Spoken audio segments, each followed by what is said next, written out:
dalam setiap pesta demokrasi di Indonesia. Apakah itu pemilihan kepala daerah atau pemilihan umum, kita mengenal kelompok atau individu yang tidak mengambil bagian dalam pemungutan suara. Mereka ini kita kenal dengan istilah golongan putih atau golput. Golput telah menjadi masalah klasik dan universal dalam kehidupan politik. Pembicaraan tentang golput selalu menjadi berita menarik menjelang pemilu di negara manapun.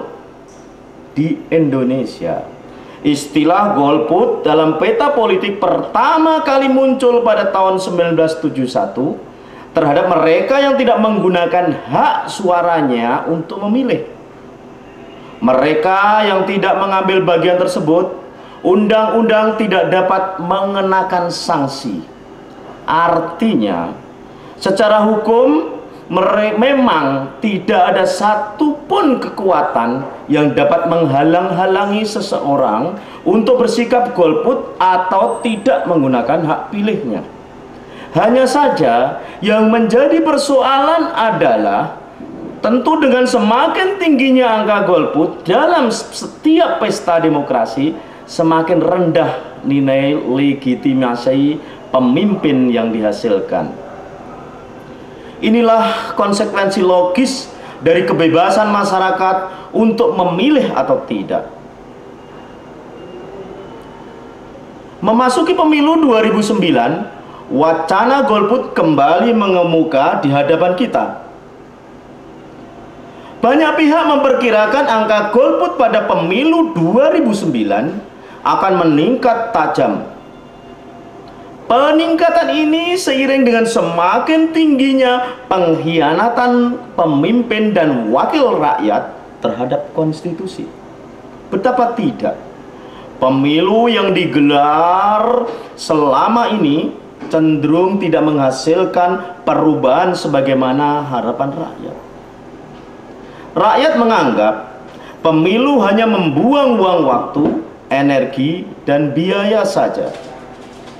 Setelah pemilu usai, rakyat dipertontonkan dengan kelakuan buruk para pejabat, elit politik, dan wakil rakyat.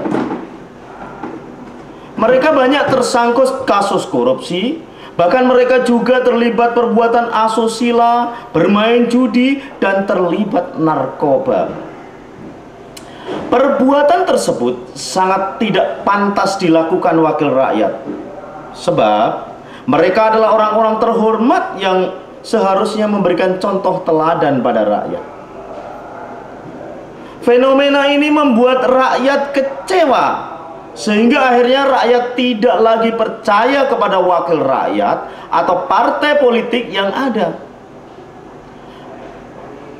Masyarakat merasa wakil rakyat yang dihasilkan lewat pemilu belum mampu membawa makna yang cukup berarti dalam menyalurkan aspirasinya. Ini ditambah lagi dengan tidak seriusnya wakil rakyat dalam sidang-sidang membahas agenda penting bangsa. Mencermati hal di atas, maka setidaknya secara umum ada beberapa faktor yang cukup signifikan mempengaruhi mengapa angka golput cenderung tinggi dalam setiap pemilu. Pertama, dengan kesadarannya sendiri memang tidak ingin menggunakan hak pilihnya disebabkan beberapa kemungkinan, seperti rasa tidak percaya kepada sistem pemilu. Kedua, ketidakpercayaan kepada partai politik. Mereka menganggap bahwa tidak ada figur andalan yang dapat mewakili aspirasi mereka.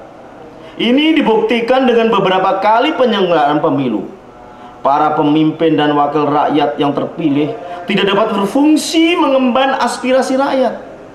Kondisi kehidupan politik yang baik setelah pelaksanaan pemilu ternyata tidak berlangsung di tengah kehidupan rakyat.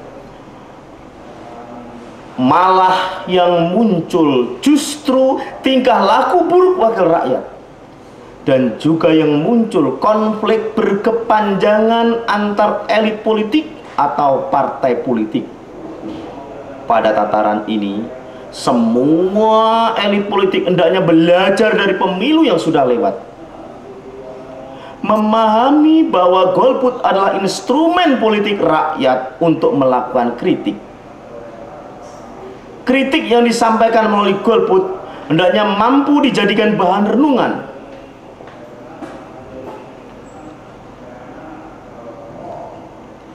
Kita sadar bahwa keputusan seseorang untuk menjadi golput pada dasarnya diambil setelah mengkaji.